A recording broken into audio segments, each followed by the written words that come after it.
초대교회 이후 2000년 역사 속에 존재했던 모든 교회와 성도들이 사도적 신앙 유산 가운데 가장 핵심적인 믿음의 아주 중요한 내용들을 집약해서 함께 고백해 온 것이 사도신경입니다.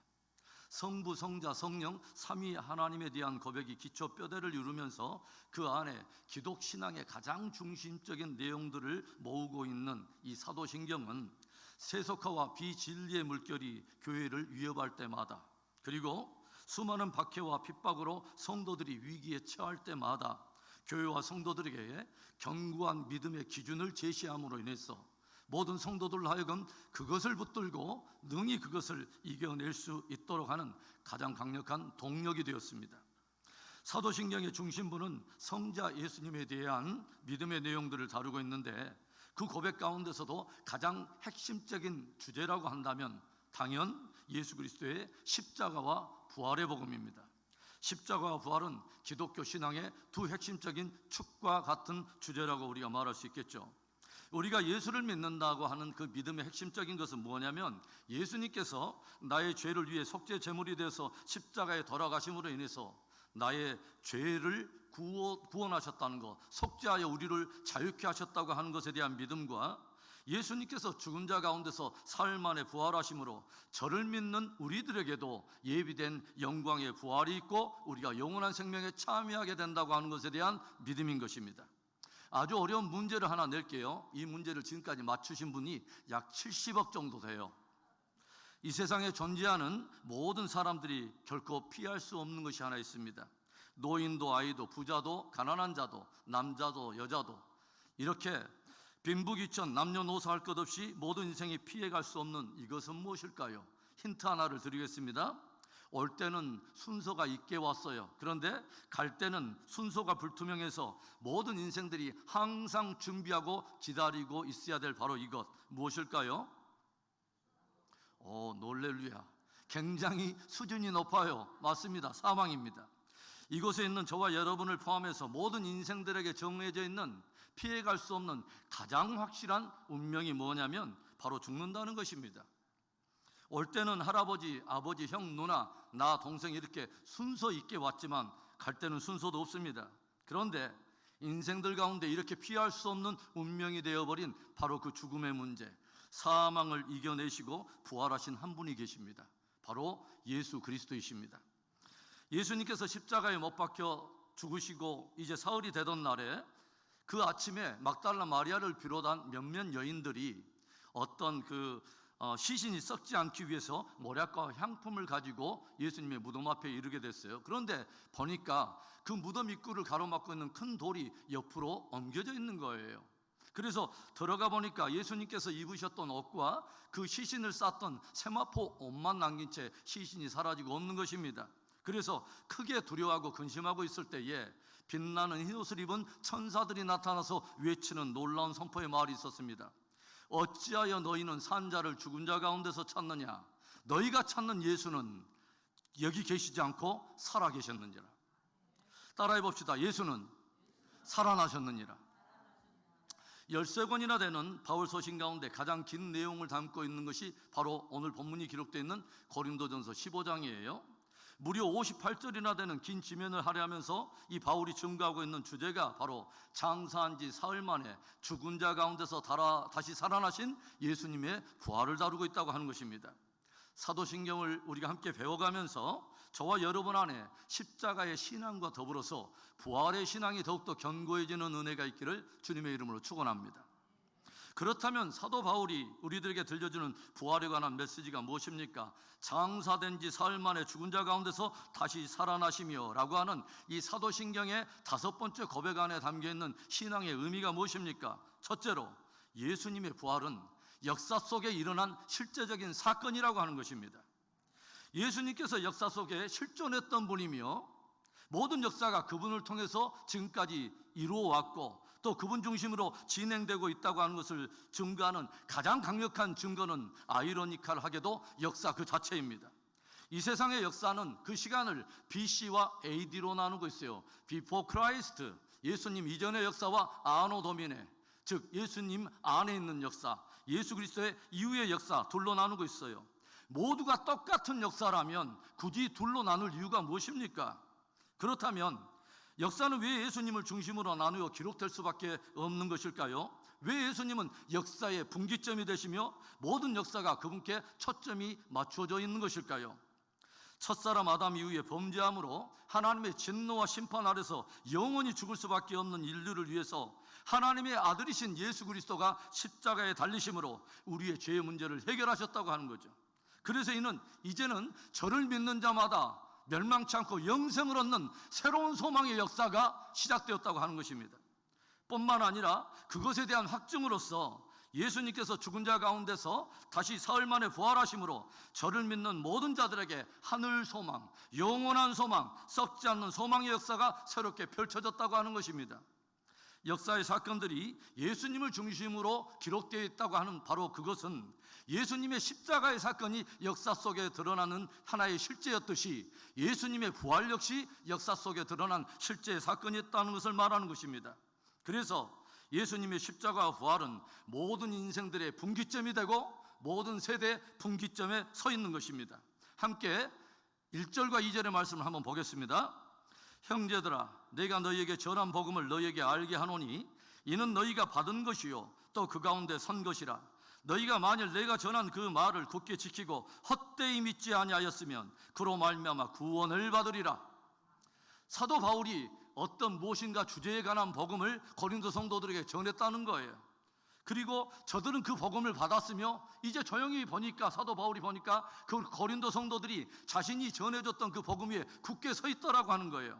그리고 그 복음을 굳게 지키고 끝까지 헛되이 믿지 아니하면 반드시 이로 말미암아 구원을 얻으리라 라고 선포하고 있는 것입니다. 그렇다면 사도 바울이 성도들에게 전했던 바로 그 복음, 끝까지 경고히 시키고 헛되게 믿지 아니하면 반드시 구원을 얻게 되는 그 복음은 어떤 복음을 말하는 것일까요?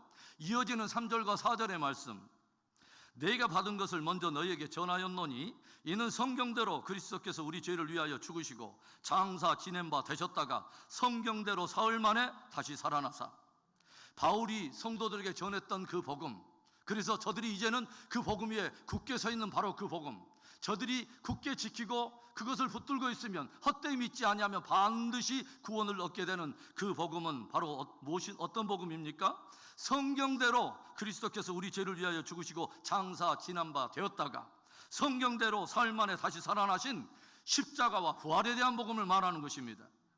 십자가와 부활이 역사 속에 일어났으며 이것에 대한 복음을 끝까지 견고히 붙들고 헛되이 믿지 아니하면 반드시 구원을 얻는 역사가 저와 여러분에게 있게 될 거라고 하는 것입니다. 그래서 사도 바울은 이 세상의 논리를, 이 인간의 이성과 모든 어떤 잘못된 모든 사고를 다 깨버리고 역사 속에 일어난 바로 부활이라고 하는 이 사건이 역사 속에 실제적으로 일어난 사건이었다는 것을 이제는 증인들을 통해서 이제 드러내고 있어요. 5절 이하의 말씀을 보시면 바울은 부활의 주님을 목격했던 사람들을 열거하기 시작하는데 부활하신 예수님이 게바 즉 베드로에게 나타나셨으며 그리고 이제 어떤 사람들입니까? 12제자에게도 나타나며 500명에게도 일시에 부활의 주님이 당신을 드러낸 사건이 있었다고 들려주고 있어요. 그리고 부활하신 예수님께서 일시에 500여 명에게 나타난 적이 있는데 바울이 이 고린도전서를 집필하고 있는 당시에 부활하신 주님을 목격했던 500여 명 중에 태반이나 즉 절반이나 살아있다고 바울이 증거를 하고 있습니다. 그 후에는 야고보에게도 나타나시고 여러 사도들에게 보였다고 말하면서 이제 바울은 이 예수님의 부활의 마지막 그 증인으로서 자기 자신을 드러내고 있는 것을 우리가 보게 되죠. 15장 8절의 말씀에 맨 나중에 만삭되지 못하여 난 자와 같은 내게도 보이셨느니라. 여러분, 세상에 가장 변하지 않는 존재가 있다면 여러분 무엇이라고 생각하세요? 이 세상에 잘 변하지 않는 존재가 있어요. 아마 사람일 거예요. 누구에게 말하지 않아도 저와 여러분이 사실 증인이잖아요. 잘 변하지 않아요. 여러분, 바울이 어떤 사람입니까? 유대교에 대한 열심히 특심으로 예수 믿는 자를 잡아다가 공회에다 넘겨주고 또 예수 믿는 성도들을 또 공회에다 넘겨줌으로써 핍박했던 사람이죠. 스데반 집사가 순교했을 때만 해도 그 옆에 서가지고 스데반 집사의 그 죽음을 당연한 것으로 여기고 더욱더 열심을 내서 교회와 성도들을 핍박했던 사람이 사도 바울이에요. 그런데 그런 그가 오히려 이제 예수를 증거하고 아시아와 유럽을 돌아다니면서 장막을 만들어 스스로 자비랑 선교까지 하면서 자기가 그렇게 평생을 핍박해 오던 교회를 세우는 일에 힘을 내고 또 성도들을 섬기는 일에 힘을 내다가 네로 황제 때에 예수 복음을 증거하면서 참수형을 당해버리다가 하는 거예요. 어떻게 이런 인생의 대반전이 있을 수 있으며 어떻게 사람이 변해도 이렇게 헐라랑 뒤집어질 정도로 헐라랑 이렇게 변해서 이제는 자신이 그렇게 핍박하고 그렇게 전하지 못하게 오히려 막았던 예수 십자가와 부활의 복음의 증인이 될 수 있느냐 하는 거예요. 이런 변화의 이유는 딱 하나의 사실일 때만 일어날 수 있는 일이죠. 부활의 주님을 만난 것입니다. 맨 나중에 만삭되지 못하여 난 자 같은 내게도 보이신 그 주님의 은혜로 말미암아 살아계신 부활의 예수 그리스도를 만났기 때문에 가능한 것입니다. 바울뿐만이 아니에요. 예수님이 십자가에 달리실 때 한결같이 모두 예수님을 부인하고 배반하고 두려워하여 도망가버린 제자들이었습니다. 그런데 우리는 사도행전에 접어들면서 저들이 성령의 충만함을 입고서 오히려 담대히 복음을 증거하는 도저히 있을 수 없는, 믿을 수 없는 하나의 변화의 사건들을 우리가 보게 되죠. 이때 술렁거리는 민심을 보면서 정치 지도자들, 종교 지도자들이 복음을 전하는 사도들을 잡아다가 심하게 저들을 고문을 하고 이제 더 이상 예수 그리스도의 이름으로 복음을 전하지 못하게 만들고 그 십자가와 부활의 복음을 증거하는 것을 금하려고 할 때 그들이 무엇을 이 사람들에게 오히려 항변을 합니까? 사도행전 4장 19절과 20절의 말씀에 베드로와 요한이 대답하여 이르되 하나님 앞에서 너희의 말을 듣는 것이 하나님의 말씀을 듣는 것보다 옳은가 판단하라. 우리는 보고 들은 것을 말하지 아니할 수 없다 하니 죽을 것이 두려워서 작은 계집종 하나 앞에서 오히려 예수님을 3번이나 부인했던 베드로, 그리고 로마 군인들을 두려워하여 뿔뿔이 흩어져 도망가버린 이 사도들이 온 회중들과 로마의 군인들 앞에 그리고 정치 종교 지도자들 앞에 서서 하는 말이 뭐예요? 우리는 보고 들은 것을 말하지 아니할 수 없다. 우리들은 모두 부활의 예수님을 만났고 이제는 우리가 보고 들은 그 부활의 주님에 관한 복음을 말하지 않을 수가 없다고 하는 것입니다. 우리가 교회사를 통해서 알듯이 이 제자들은 이후에 어떤 이들은 로마로, 어떤 이들은 페르시아로, 어떤 이들은 인도와 그리고 이집트로 모두 뿔뿔이 흩어져서 평생을 목 놓아서 십자가와 부활의 복음을 외치다가 모두 다 열이 없이 다 순교의 이슬로 사라졌던 것을 우리는 잘 알고 있어요. 어떻게 이런 변화가 있을 수 있을까요? 어떻게 겁쟁이인 촌부들인 이 어부들이 변해서 저들이 정말 생명을 다 불사하고 복음의 증인으로 거듭날 수가 있을까요? 이것은 부활하신 예수님을 직접 만나지 않으면 일어날 수 없는 일이에요. 거짓된 것에 생명을 걸고 전하고 거짓된 것에 목숨을 걸고 죽을 수 있는 사람은 한 사람도 없는 것이죠. 사랑하는 성도 여러분, 예수님은 성경대로 죽으셨고 성경대로 부활하셨습니다. 수많은 증인들이 목격하여 증언하고 있는 것처럼 예수님은 역사의 현장에서 갈보리 십자가에서 돌아가셨고 역시 역사의 현장에서 죽은 자 가운데서 사흘 만에 다시 살아나고 부활하신 것입니다. 우리 성도들은 이제 이 사도적인 이 증언들과 신앙을 나의 신앙으로 담아서 장사한 지 사흘 만에 죽은 자 가운데서 다시 살아나시며 라고 하는 이 신앙 고백을 통해서 나의 부활의 신앙을 주님 앞에 고백하는 것입니다. 여러분, 주님은 부활하셨습니다. 사도 바울이 우리들에게 들려주는 부활에 대한 메시지가 무엇입니까? 사도신경의 5번째 신앙 고백의 의미. 2번째로 예수님의 부활로 죄와 사망의 권세가 다 깨져버렸다고 하는 것입니다. 믿는 분들 가운데 종종 만나면 저에게 이런 말씀을 하시는 분이 있어요. 목사님, 예수만 잘 믿고 예배만 잘 드리면 되지 예수님이 부활했든지 말든지 저게 저와 무슨 상관이 있습니까?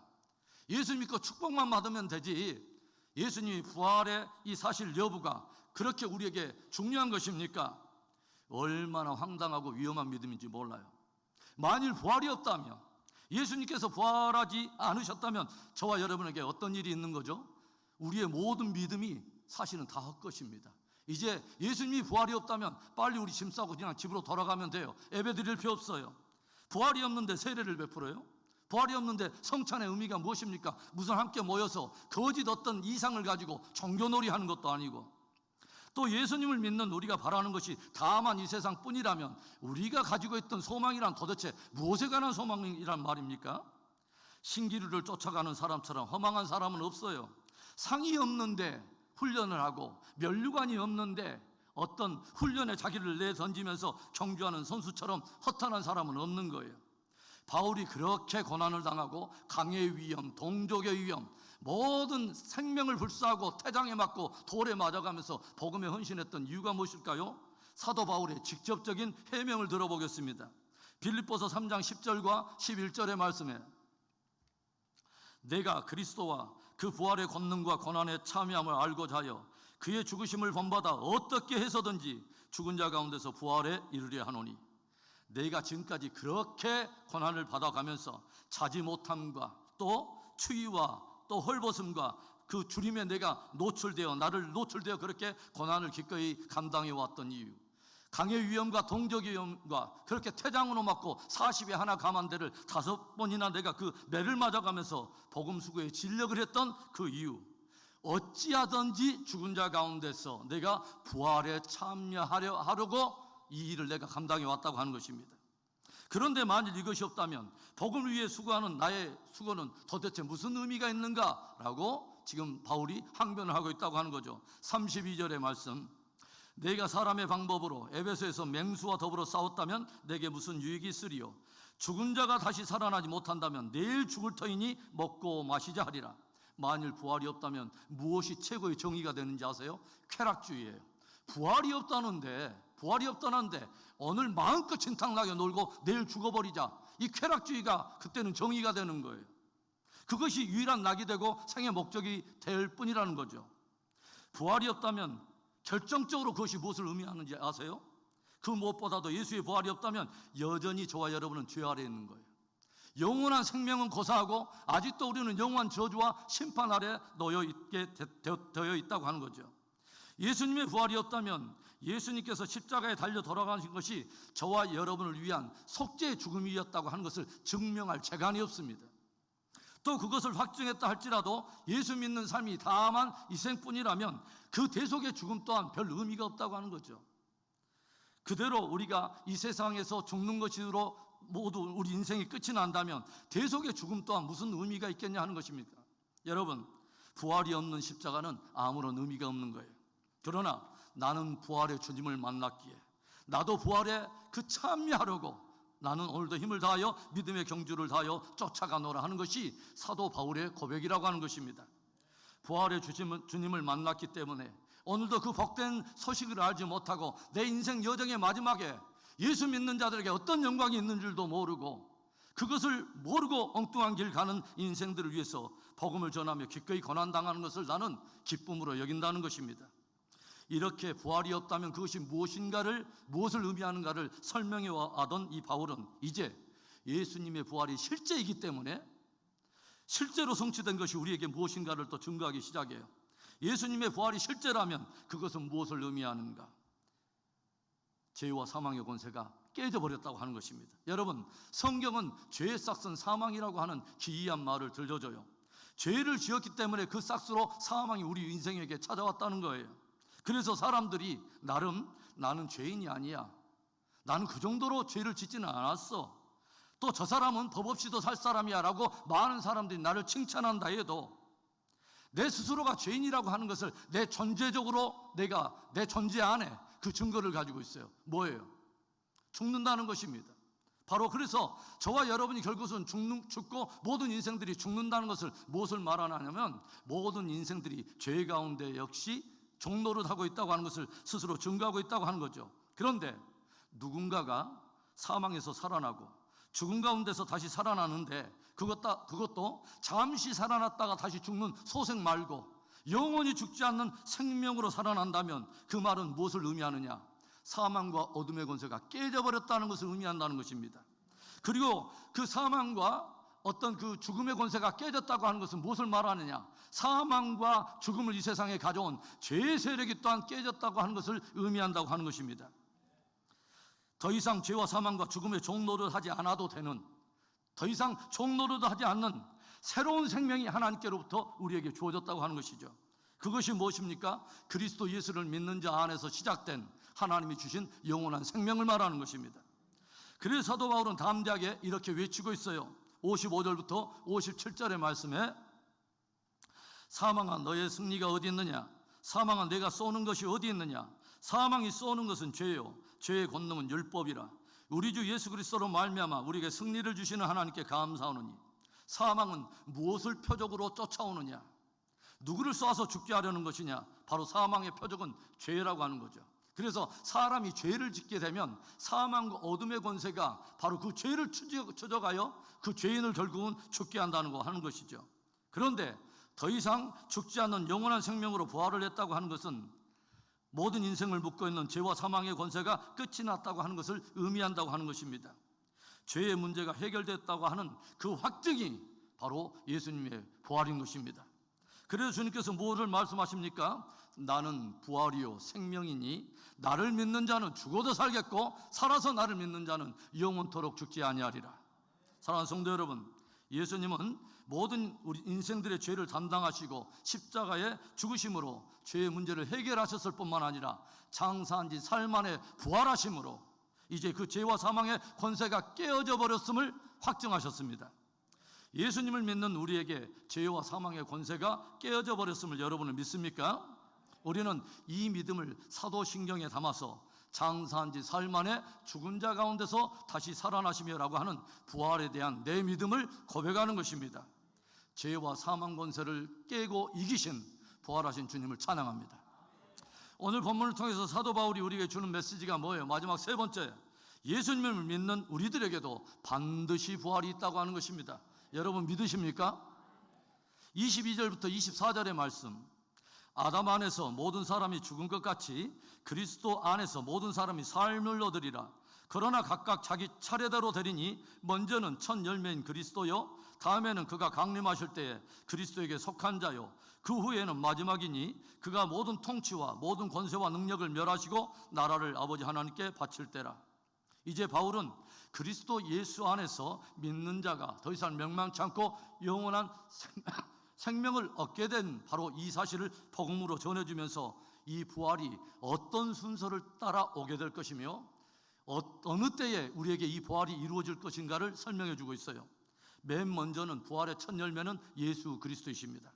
모든 인간 가운데 예수 그리스도는 죄와 사망의 권세를 깨버리고 살아나심으로 부활의 첫 열매가 되셔서 저를 믿는 모든 자들에게 저들이 얻게 될 부활의 한 예표가 되셨다고 하는 거죠. 그리고 그 다음 부활은 누구에게 일어납니까? 바로 그리스도에게 붙은 자들, 그리스도에게 속한 자들, 바로 예수 그리스도를 믿음으로 그에게 붙어있고 그에게 속해 있는 모든 인생들에게 역시 부활이 있게 될 거라고 하는 것이죠. 성경에 예수님은 교회의 머리가 되고 우리 모든 성도들은 바로 그분의 몸임을 성경이 들려주고 있어요. 우리가 어떻게 그분에게 속해 있고 어떻게 그분에게 붙어 있는 것입니까? 믿음으로. 우리가 믿음으로 붙어 있고 믿음으로 속해 있다고 하는 것입니다. 그런데 예수 그리스도를 믿음으로 그분께 붙어 있고 속해 있는 자들에게 반드시 부활이 있게 될 텐데 어느 때에 있게 될 것인가? 데살로니가전서 4장 16절부터 18절의 말씀에 주께서 호령과 천사장의 소리와 하나님의 나팔 소리로 친히 하늘로부터 강림하시리니 그리스도 안에서 죽은 자들이 먼저 일어나고 그 후에 우리 살아남은 자들도 그들과 함께 구름 속으로 끌어올려 공중에서 주를 영접하게 하시리라. 그리하여 우리가 항상 주와 함께 있으리라. 그러므로 이러한 말로 서로 위로하라. 부활의 첫 열매는 예수 그리스도요, 그 다음에 또 하나의 영광의 부활이 있는데 창세 이후로 주를 믿어 주께 속하여 있고 주께 붙어있는 성도들에게 두 번째 부활이 일어난다고 하는 것입니다. 주님이 강림하실 때에 그에게 속해 있고 붙어있는 성도들이 다 부활할 텐데 먼저는 죽은 자들이 무덤 속에서 일어나게 되고 살아서 믿는 자들은 죽지 않고 모두가 변화되어서 함께 공중에 끌어올려서 주님을 영접하게 되고 항상 영원토록 주와 함께 있으리라. 이 말로 너희는 서로 위로하라 라고 사도는 들려주고 있습니다. 믿는 우리들에게 반드시 부활이 있습니다. 중세 가톨릭이 타락했을 때 독일의 한 젊은 수도사였던 루터가 종교 개혁을 일으킵니다. 그러나 교황청과 수많은 종교 지도자들 대상으로 젊은 풋내기 수도사가 개혁을 일으킨다고 하는 것이 결코 쉬운 일이 아니었어요. 많은 위험과 핍박을 감수하면서 날마다 영혼을 짓누르는 그 핍박의 무게를 이기지 못하고 어느 날 좌절하여서 이불을 푹 뒤집어 쓰고 좌절하고 누워있는 바로 이 루터에게 아내가 갑자기 상복을 입고 나타납니다. 루터가 깜짝 놀라서 물어요. 아니, 누가 오늘 죽었어? 왜 상복을 입고 도대체 나타난 거요? 아내가 하는 말이 하나님이 돌아가셨어요. 아니, 당신은 무슨 불경스러운 말을, 그렇게 흉측하고 망측한 말을 하나님 앞에서 할 수 있단 말이에요. 이때 아내가 입을 열었습니다. 당신의 절망하는 모습을 보니까 하나님께서 돌아가신 것 아니고 무엇이겠어요? 하나님이 안 계신 것처럼 왜 당신은 이렇게 두려워하고 절망하고 있는 것입니까? 이 아내의 말이 큰 도전이 되어서 이 루터는 용기를 얻게 되었고 마침내 개혁을 성공리에 성취했다고 이 교회사는 기록하고 있습니다. 예수님은 부활하셨고 예수님은 오늘도 살아계십니다. 예수님의 부활이 역사 속의 실제듯이 저와 여러분의 부활 역시 역사 속의 실제가 될 것입니다. 그리고 그 소망을 가지고 있는 우리들이기 때문에 그 부활의 신앙은 오늘의 삶 속에서 실제적인 능력으로 드러나게 된다고 하는 것입니다. 많은 사람들이 오늘도 성지순례를 한다고 이스라엘 땅을 방문하고 예수님이 태어났던 베들레헴을 찾아가 보며 주님이 십자가에 달렸던 갈보리 언덕에 올라보기도 하고 예수님께서 누우셨던 무덤을 찾아갑니다. 그런데 그곳에 예수님은 계시지 않습니다. 예수님은 살아계셔서 오늘도 성령으로 믿는 자들과 함께 계시기 때문에 그렇습니다. 그런 의미에서 진정한 성지는 바로 부활하신 예수님이 함께 하시는 오늘 우리들의 삶의 자리인 것입니다. 부활하신 예수님이 오늘도 성령으로 우리와 함께 하심을 여러분은 진정으로 믿으십니까? 부활의 소망을 가진 우리들에게 바울은 이 말로 장황한 58절에 이 장황하게 설명했던 부활의 주제의 마지막 도전으로 이 말씀을 우리에게 들려줘요. 15장 58절 우리 함께 큰 소리로 읽습니다. 그러므로 내 사랑하는 형제들아 견실하며 흔들리지 말고 항상 주의 일에 더욱 힘쓰는 자들이 되라. 이는 너희 수고가 주 안에서 헛되지 않은 줄 알미라. 아멘입니다. 여러분은 오늘 왜 예배 현장에 나오셨고 왜 여러분에게 맡기신 그 삶의 자리에서 하나님을 섬기며 기꺼이 모든 것들을 다 감당하면서 대가를 지불하면서 내 신앙을 붙들고 있습니까? 부활을 기다리고 있기 때문에 그렇습니다. 오늘도 부활의 주 되신 예수님을 바라보며 영광의 부활이 우리 안에 있다고 하는 이 감격스러운 탄성이 우리의 삶을 움직이고 우리를 주를 예배하게 만드는 강력한 동력이 되기를 주의 이름으로 축원합니다.